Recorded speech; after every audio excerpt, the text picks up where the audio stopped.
ఓకేనా?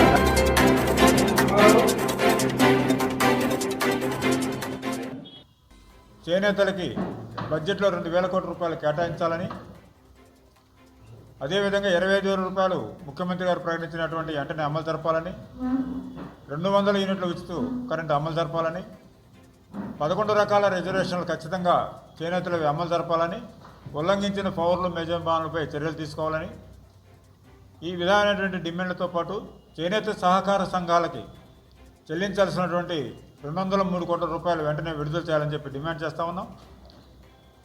ఈ డిమాండ్స్ అన్నింటి కోసం ఫిబ్రవరి 22వ తేదీన మహాగర్జన పేరుతో మంగళగిరిలో నేతన్న సర్కిల్ వద్ద కార్యక్రమం తీసుకోవడం జరుగుతూ ఉంది. నా పేరు బండారు ఆనందప్రసాద్. బ్రిటిష్ వారు వారి పాలనలో భారతదేశాన్ని పరిపాలిస్తున్నప్పుడు చేనేతకు ఎన్ని నష్టాలు చేసినప్పుడు కూడా పోతూ పోతూ వాళ్ళు ఆల్ ఇండియా హ్యాండ్లూమ్ బోర్డు అనేది మొట్టమొదటి చేనేత రాజ్యాంగబద్ధమైన వ్యవస్థ ఒకటి ఏర్పాటు చేసి వెళ్ళారు. బ్రిటిష్ వారు ఏర్పాటు చేసిన వ్యవస్థని, ఆల్ ఇండియా హ్యాండ్లూమ్ బోర్డుని మన ప్రజాస్వామ్య ప్రభుత్వం, మన ప్రభుత్వాలు వచ్చిన తర్వాత మొన్న మన ప్రజాస్వామ్య ప్రభుత్వం బీజేపీ పాలన ఉన్న కేంద్ర ప్రభుత్వం రద్దు చేయడం జరిగింది. దీన్ని తీవ్రంగా ఖండిస్తూ ఉన్నాం. ఒకటే, మాకు ప్రభుత్వం చేయాల్సిన ఏదైతే మా హక్కులు, మా కష్ట నష్టాలు తీరడానికి చేయాల్సిన చర్యలు ఏదైతున్నాయో తీసుకోకపోతే ఇప్పటికే ప్రకటన చేస్తున్నాం.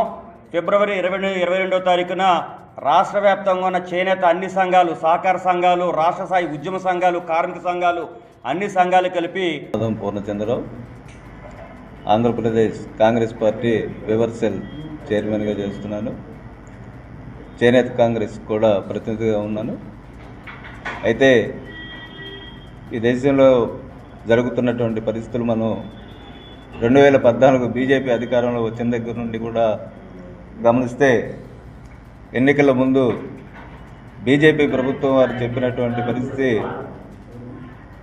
ఈ దేశంలో చేనేత పరిశ్రమకి ప్రతి సంవత్సరం కూడా బడ్జెట్లో 5,000 కోట్ల రూపాయలు కేటాయిస్తూ ఉన్నారు.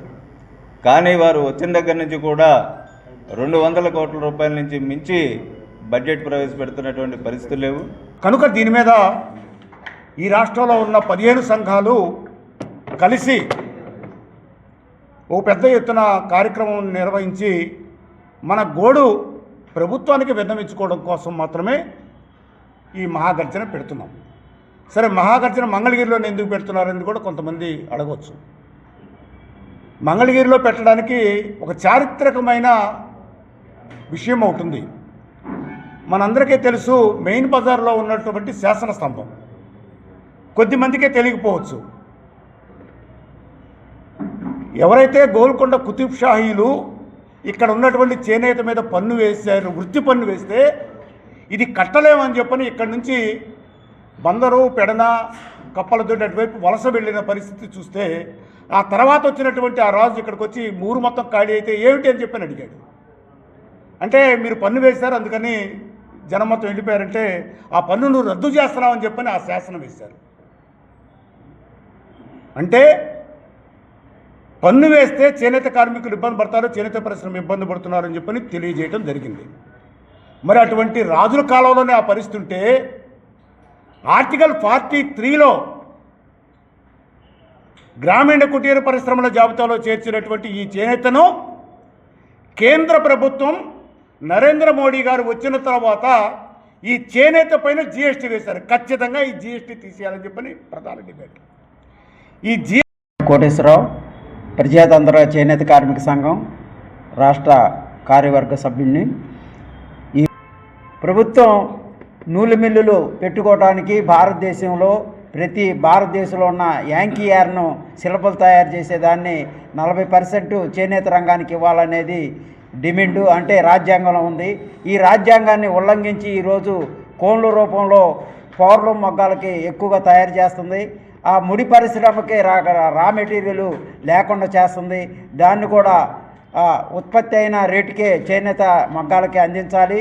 అలానే కోన్ల రూపంలో చేసేదాన్ని పూర్తిగా రంగులు, రసాయనాలు రద్దు చేయాలి. అలానే చేనేత బట్టని ప్రభుత్వం ఉద్యోగులు ఎవరైతే ఉన్నారో ప్రభుత్వం ఎంఆర్ఓ కానీ కలెక్టర్లు కానీ మొత్తం గవర్నమెంట్ హాస్పిటల్లో ఉండేవాళ్ళు కానీ సంవత్సరానికి ఒక 20,000 25,000 బట్ట కొనుగోలు చేసే జీవో చేస్తే చేనేత పరిశ్రమ వ్యవసాయం తర్వాత రెండోది అని చెప్తున్నారు. ఆ రెండో దానికి మార్కెట్ పోటీ లేకుండా ఇక్కడే మార్కెట్లోనే తయారు చేసి జీవించే హక్కు కోసం ఈ చేనేత ఉద్యమం మొదలుపెట్టాము. చేనేత జీవించే హక్కు మనకి పని కల్పిస్తామని చెప్తున్నా పని కల్పించట్లేదు. ఈ జీవించే హక్కు కోసమే ఈరోజు మహాగర్జన ఈ పరిశ్రమ మనుగడ కోసం పెద్ద ఎత్తున ప్రజలు పాల్గొవాల్సిన 22వ తారీఖు జరిగే మహాగర్జనకి ప్రజలందరూ రావాలి. ప్రింట్ మీడియా కూడా మీరందరూ మాకు సహకారం ఇస్తారని విజ్ఞప్తి చేస్తూ ముగిస్తున్నాం. చేనేత గర్జన అన్న పేరుతో మంగళగిరిలో చేయబోతూ ఉన్నాం. దీనికి అందరూ కూడా సహకరించాలని చెప్పి ఈ ఉద్యమం బలంగా చేస్తేనే ఈ ప్రభుత్వం దిగి వస్తుంది.